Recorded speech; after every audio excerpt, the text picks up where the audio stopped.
So this story comes from Arizona, and it's about a woman named Yesenia Garcia, who was wrongfully arrested for a felony DUI hit and run. Right. So the Scottsdale Police Chief has said that there were mistakes made. That's his bullshit excuse for his officers wrongfully harassing a woman, making her take her clothes off, drawing blood from her, and even throwing her in a cage without doing any kind of due diligence. This woman was completely innocent. So the Scottsdale Police Chief, who is Jeff Walther, admitted that mistakes were made and that the employees involved were disciplined in the wrongful hit and run arrest of a woman in Scottsdale last May. However, when you look at the two officers, right, the officers were not named, even though the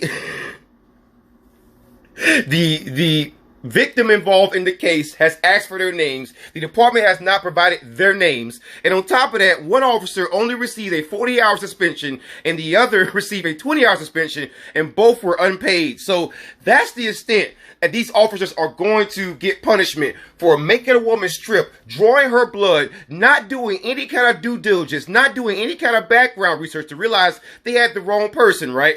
And that's all they're going to get. Imagine for a second if you stop the woman right in the middle of the freaking street, right? You wrongfully accuse her of something. You make her strip. You draw her blood, and then you wrongfully imprison her for no reason. What would happen to you?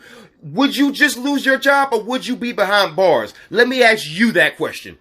And if you even read the police chief's apology, his so-called apology, it is just loaded with bullshit, right? It says we made mistakes, plain and simple, and the involved employees have been disciplined for those mistakes. Yeah, only some unpaid leave. That's it. No firing, no charges, no anything. We are not infallible, and any expectation of such is unrealistic. Right? That is not a fucking apology. Whenever you include that kind of statement, you are not apologizing. You are justifying, right? So once again, when you look at the actual punishments, what you're gonna read here is gonna be absolutely incredible. The fucking level of tone deafness is unreal.